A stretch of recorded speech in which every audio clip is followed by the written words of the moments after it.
My name's Lindsay Hamburg. I am one of the ESOL teachers at Norton Park Elementary. I've been teaching at Norton Park for 5 years, and I've been fortunate enough to be the ESOL lead for the past 3 years. I work predominantly with fourth and fifth grade students, but this year I do have one class of first grade. Hi. Good morning. My name is Tamaria White. I've worked at Norton Park for 16 and a half years. I teach special education. I've worked with students from a learning disability all the way up into emotional behavior disorder. This year I've worked with Lindsay. We've taught students with ESOL, and we've also worked with students with disabilities in a small group classroom.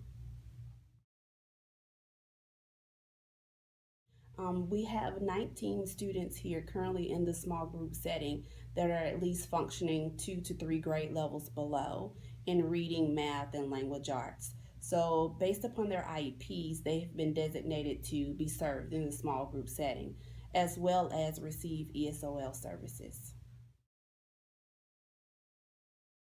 Okay, some of the centers that we have in our class, we have a student-run center of fluency, and the students will have passages that we've chosen for them, and the students will read with each other, they'll time each other, and after they work on their fluency passages, they'll also graph their progress. So the students are now accountable for their own fluency and their fluency growth. In addition to the fluency, there will also be 2 teacher-led centers. Tamaria will have one center working on comprehension. She also will be working with phonemic awareness, such as word attack, separating the syllables of the words into spelling. That way it's easier for the students when they're writing, when they're reading, to read these unknown words and learn the words. Another center is with me, and I will have passages, we'll have books, and we're looking at the language development when they're with me. We look at when they do not know words, we go and we look up pictures. We talk about what the words are from their native countries and try to blend everything together to help. Some of the benefits for us being able to collaborate this school year, we actually saw student growth by using the developmental reading assessment, which is our school-based assessment. We use the scholastic reading inventory, which is our universal assessment for the district, as well as the informal reading inventory we used to monitor the students' goals and objectives in reading comprehension and basic reading.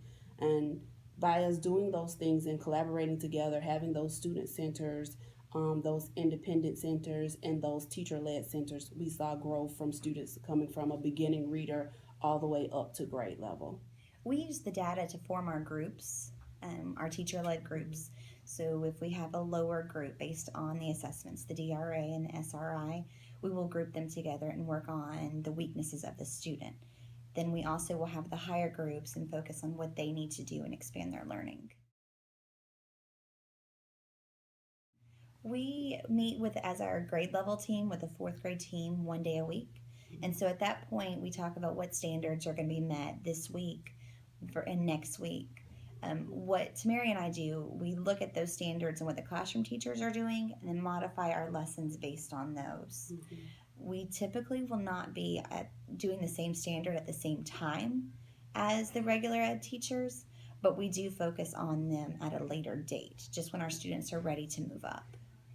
Well, a lot of times, Lindsay and I would have to collaborate informally through, meeting each other in the hallway, passing each other notes and passing in the hallway. We would see each other at the copier and just letting her know, I'm modifying the lesson by doing this, or we would do that through email as well. Well, in the classroom, I have to use a lot of the IEP goals and objectives, as well as the data from the informal assessments that we've done in the classroom and the universal assessments that are required by us for the district to do. So we would take those and I would look at their goals and objectives to see which matches that standard or which goes with that area of deficit based upon the assessments.